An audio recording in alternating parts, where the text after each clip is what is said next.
soin de toi, maître. Heureuse est la mère qui t'a porté et allaité. Heureux plutôt ceux qui écoutent la parole de Dieu et qui l'observent.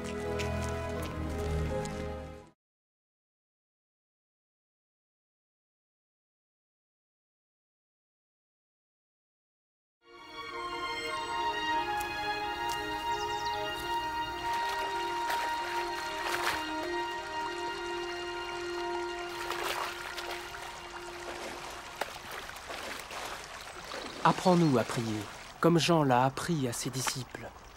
Quand vous priez, dites « Notre Père qui es aux cieux, que ton nom soit sanctifié, que ton règne vienne, que ta volonté soit faite sur la terre comme au ciel.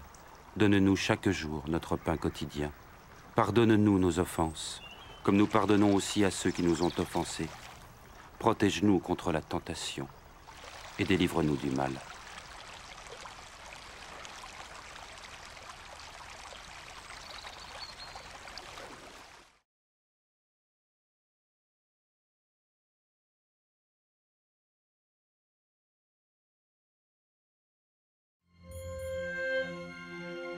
Dans les Saintes Écritures, Dieu déclare que le Messie viendrait pour être le sauveur du monde.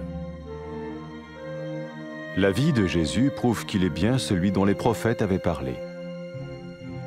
Ésaïe a prophétisé que la Vierge deviendrait enceinte et qu'elle enfanterait un fils. Des siècles plus tard, la naissance de Jésus accomplissait cette prophétie.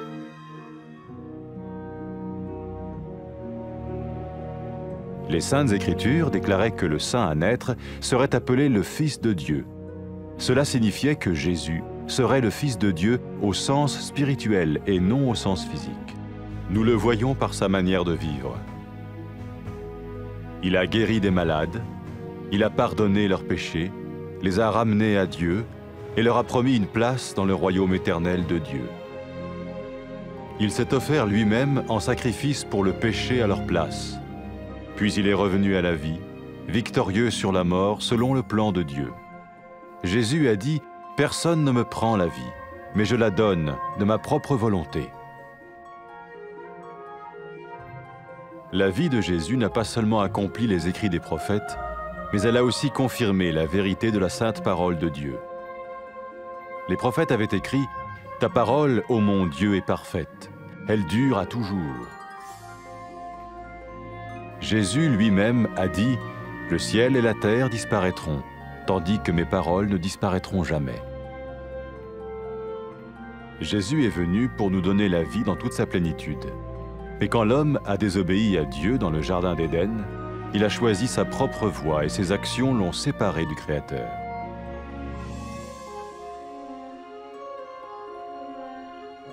Les Saintes Écritures déclarent que tous sont péchés et que le salaire que paye le péché, c'est la mort.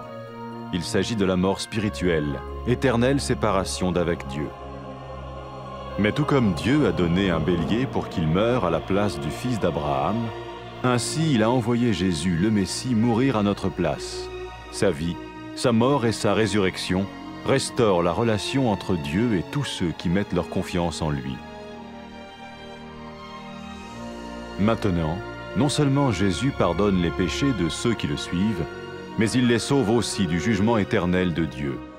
Ils sont sûrs d'aller au paradis et de vivre avec lui pour toujours. C'est cette vie et cette liberté de la culpabilité et du pouvoir du péché que Jésus offre à chacun aujourd'hui. Cela ne veut pas dire suivre une religion, mais choisir d'avoir foi en Jésus qui dit « Je me tiens à la porte et je frappe. Si quelqu'un entend ma voix et ouvre la porte, j'entrerai chez lui. » Cela veut dire se tourner vers Dieu et croire que Jésus vient dans nos vies pardonner nos péchés et nous rendre tels qu'il veut que nous soyons. Il ne suffit pas d'approuver intellectuellement ce qu'il dit, ni de vivre une expérience émotionnelle. Nous le recevons par grâce, au moyen de la foi, par un acte de notre volonté. Lorsque quelqu'un est prêt à suivre Jésus le Messie, il peut lui parler par une simple prière. Peut-être êtes-vous prêt maintenant à ouvrir votre vie à Dieu. Si oui, vous pouvez vous joindre à la prière suivante, silencieusement. dans votre cœur. Seigneur Jésus, j'ai besoin de toi. Merci d'être mort sur la croix pour mes péchés.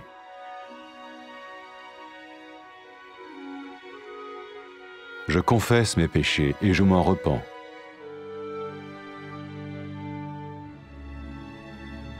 Je t'ouvre la porte de ma vie et je te reçois comme mon Sauveur et Seigneur.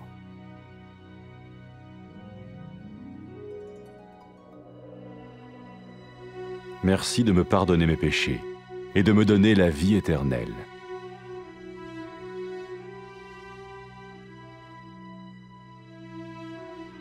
Fais de moi le genre de personne que tu veux que je sois. Maintenant que je deviens l'un de ceux qui te suivent. Amen.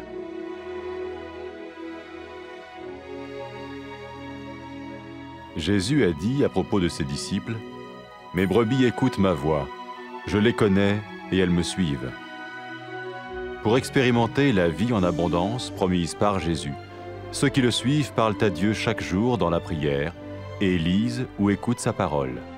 Ils parlent de lui à d'autres personnes et rencontrent régulièrement ceux qui l'aiment et le suivent. N'oubliez pas sa merveilleuse promesse. Tout pouvoir m'a été donné dans le ciel et sur la terre. Et sachez-le, je vais être avec vous tous les jours, jusqu'à la fin du monde.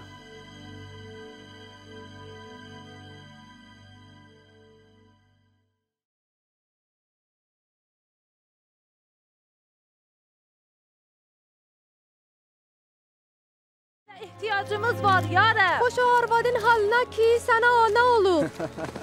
Xoş o adamların halına ki tarının sözünü eşidib itaat edirlər.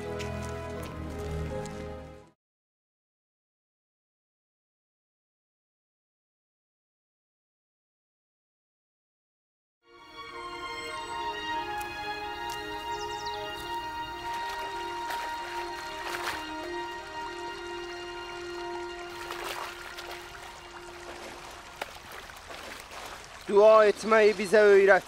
Necə ki, Yəhya şagirdlərinə öyrətdi. Dua edəndə belə deyil. Ey göylərdə olan atamız, adın müqəddəs olsun. Səltənətin gəlsin. Sənin iradən göydə olduğu kimi yerdə də olsun. Gündəlik çörəyimizi bizə hər gün ver və günahlarımızı bizə bağışla.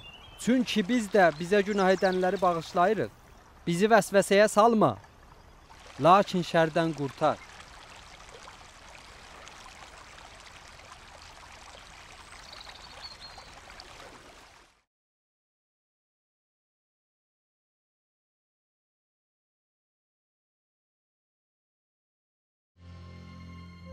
Çox illər qabaq müqəddəs kəlamda peyğəmbərlər yazdılar ki, Tarı Məsihi insanlara nicat vermək üçün göndərəcək. İsa'nın həyatı aydınca göstərir ki, o elə həmən vədəsi verilmiş qurtarıcıdır. Eşaya adlı bir peyğəmbər belə yazıb, bakirə, hamilə olub bir oğul doğacaq. Və elə də oldu, Tarı öz qüvvəti ilə bakirə olan Məryəmi hamilə etdi və o İsa'nı doğurdu. Necə ki, müqəddəs kəlamda da yazılmışdı. Bu möcüzə Tarının əlaməti idi ki, bu uşaq Moud olan Məsihdir. Həmən o ki, Tarı onu öz oğlu çağırır. O zaman ki, insanlar İsa'nı gördülər, Tarının təbiət və qüdrətini görmüş oldular. İsa insanlara şəfa verdi və onların günahlarını bağışladı və onlara vədə verdi ki, onun əbədi padişahlığında olacaqlar. İsa həyatını bütün insan xalqı üçün fəda edib, onların haqq etdiyi cəzanı özü çəkdi. Sonra dirildi və göstərdi ki, onun qüdrəti ölümün qüdrətindən daha da böyükdür. İsa'nın həyatı peyğəmbərlərin yazdıqlarını yerinə yetişdirdi və təsdiq etdi ki, Tarının kəlamı qüsursuz və əbədidir, necə ki, peyğəmbərlər də demişdilər. İsa bunu da dedi. Mənim sözlərim heç vaxt aradan getməyəcək. İsa gəldi ki, bizə həyat versin, həm də bütün doluluğu ilə. elə həmən o kamil həyat ki, ilk kişi və arvadı yaradanda onlara vermişdi. Amma onlar Tanrıya etimad etmədilər və onun əmrindən çıxdılar. Bu həyasız iş bais oldu ki, Tanrıdan ayrı düşsünlər. Müqəddəs kəlamda yazılıb ki, bütün insan xaylağı günaha batıb və günahın nəticəsi də ölümdür. Amma necə ki, Tanrı bir qoç hazırladı ki, İbrahimin oğlu yerində qurban olsun, eləcə də Tanrı İsanı göndərdi ki, Adəmin nəsilləri yerində qurban olsun. Bunu onun üçün etdi ki, İsa'ya təvəkkül edən adamlar Tanrının huzuruna gələ bilsinlər. Onun üçün də İsa'ya peyrəv olan adamlar cəhənnəm cəzasında olmayıb, əbədə kimi Tanrı ilə yaşayacaqlar.